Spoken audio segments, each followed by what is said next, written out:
Hey everyone, welcome to Ian and Friends Giro d'Italia edition. I am FloBikes Senior Editor Ian Dille. And I am Michael Sheehan, Ian's friend. Today we are going to talk about Stage 16, the Race of Truth. Yes, and a lot happened. We're going to get into the winners and losers of today's stage. But first, let's shake out the results a little bit. Rohan Dennis with an incredible ride. Yeah, he smashed it. Tony Martin was in the hot seat for a very, very long time today, which good on him. We haven't seen Tony Martin crank out the TTs that we've kind of gotten used to over the last 5 years in recent times. Yeah. And he looked like he was going to be nearly untouchable, but yeah, the Australian national champion, he just came out, smashed the course, beat Tony Martin by 14 seconds, and that was the race. Yeah, I mean, what's especially impressive about Dennis's ride is that he's also going for the GC. It's not like he had been saving his legs on some of these mountain stages, circling the TT and trying to get a win there. He's riding for an overall result, and this put him back in the top 10 in the GC standings. So his year number one of his 4-year plan to become a Grand Tour contender seems to be progressing pretty well. Yeah, you know, there were a lot of naysayers kind of thinking, well, Dennis he's just such a time trial specialist. A lot of people weren't really sure if he had what it takes to be a serious GC contender for a race like the Giro d'Italia. But I think that today he has really proven that he's up there with the best. He's on the progression to work on his climbing, and he's been thereabouts into like the really, really late stages of these races. And to see him just crank out this time trial, he is on form. So very cool.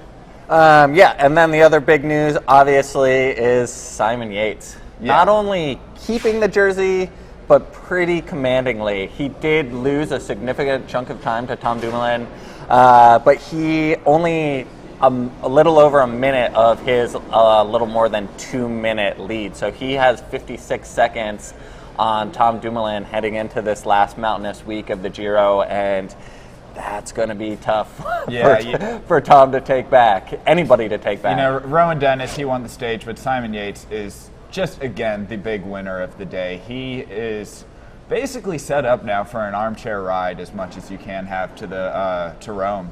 Really, he has proven himself just day in and day out to be the most dominant climber in the Giro. And unless these other contenders figure out some really creative, clever way to just gap him off, whether they're going to have to pray for a crosswind and line up in a crosswind or something, they're not going to lose him on the climbs. I like it. Yeah. Crosswind.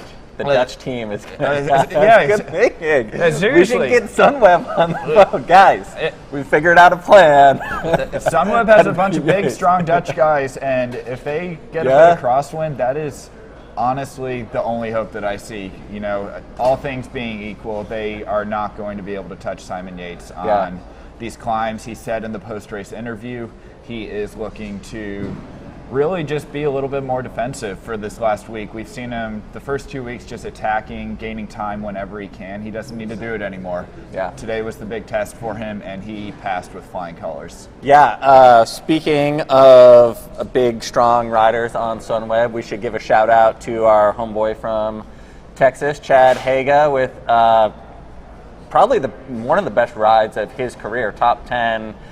He was 9th today, so top 10 in a Grand Tour time trial. Yeah, good ride, Chad. That is incredible. For those of you who don't know, Chad Haga was teammates with Ian Dille, and you could make the argument that Ian taught him everything that he knows. I did teach him how to drive a stick. I definitely did not teach him anything about time driving. He can drive. It probably comes in handy driving a manual transmission over in Europe. But definitely nothing about time trialing. He did that all on his own. Well done, Chad. Awesome ride, especially after, working for Tom all 2 weeks. Yeah, let's talk about some of the other winners and losers. Fabio Aru, 6th place, 2 seconds down on Chris Froome. We did a little bit of research of how good of a time trialist Fabio Aru is. There hadn't been many time trials where he had cracked the top 20. Yeah. So, or at all. Really. Yeah. Who knows what he ate on the rest day, but he needs to share the recipe because he had an incredible ride. Yeah, that was the breakout performance of the day, really. Never seen a time trial like that from Fabio Aru. Yeah, it's not going to do much for him in the GC standings. He's still in 22nd place, 24 minutes down. But he could shake things up at the end of this Giro. There's 3 summit finishes, Thursday, Friday, and Saturday. So maybe Aru's legs have come around, and he could be looking for a stage win. Yeah, he clearly still has a form, hasn't pulled an Esteban Chavez. We'll be seeing him in the mountains. And that goes back to another point. Good chance of breakaways this coming week with Simon Yates not being insanely fast, just trying to win every stage for time bonuses. Yeah. So Fabio Aru, now's his chance to get into a breakaway. Yeah, Yates mentioned that he was going to be riding more defensively now that he has a minute. He has the pink jersey. He's a little bit less motivated to build up time as a buffer for the time trial that he felt like he needed over Dumoulin. We're probably going to see him taking less chances, but you also never know. He seems to really enjoy attacking. So I wouldn't be surprised to see him go after a couple more stage wins.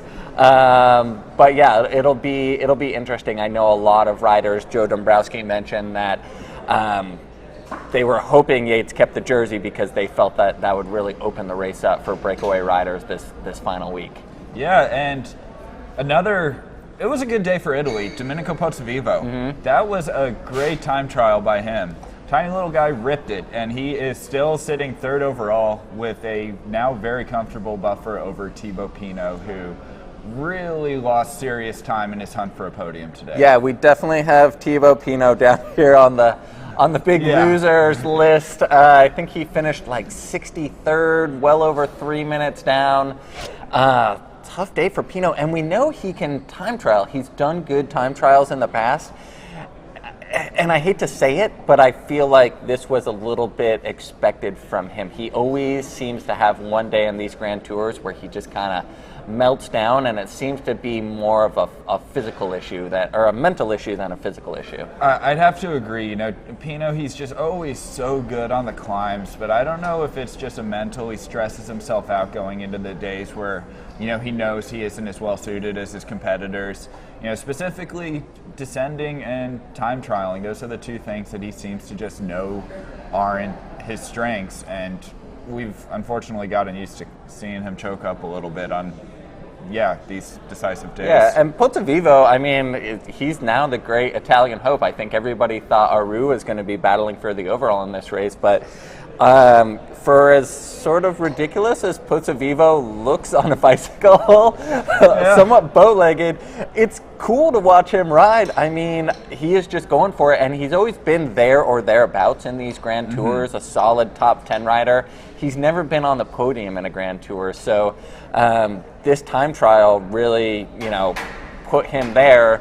The only person that he needs to look out for really is one of the other winners from this TT is Chris Froome. Yeah, Chris Froome, he not the best time trial we've seen from him, but what he did do is move up 3 spots in the general classification over the last stage, and it's what we've been seeing from Froome. Some days he just does something amazing, like this Zoncolan, and then the next day he was just tired. And today his time trial was really good, and now all of a sudden he finds himself yet again in the hunt for a podium. Not what he was looking for at the start of the tour, but that's a great consolation prize. He's 40 seconds down on Pozzovivo, something like that? Mm-hmm. Yeah. His race is not over by any means. I think that we're going to see some aggressive riding from him, assuming he manages to keep these legs. Yeah, I think he really wants to be on a podium as well. I would not be too comfortable being Pozzovivo having Chris Froome right behind me. Let's talk about some of the other losers. We have Tom Dumoulin on the losers list. Not to any fault of his own. He is having a great Giro d'Italia. It just happens that Simon Yates is having a much better Giro d'Italia. Exceptional Giro d'Italia. Yeah. Simon Yates has just been flawless, and I keep going back, Tom Dumoulin is riding great. He seems to be a whole lot more comfortable than last year's Giro when he went on to actually win the race. The thing is, for as great as Tom Dumoulin is riding, nobody has an answer to Simon Yates. And, sometimes that's just bike racing, and you just have to say, I did the preparation to the best of my abilities, and this is where the cards fell. Yeah, I mean, and let's not forget about these time bonuses as well. We mentioned that on the show Sunday. You know, without these time bonuses, it's a much closer race. And, you know, kudos to Simon Yates. I'm sure that's part of the reason he was motivated to attack and go out and win these stages. So it does reward the stage winners, but it's created an interesting dynamic in this race. And, you know, the lack of another long time trial, which Dumoulin had last year, is certainly affecting him. But yeah, it'll be interesting to see whether he goes on the attack during this last week. Is he happy taking second?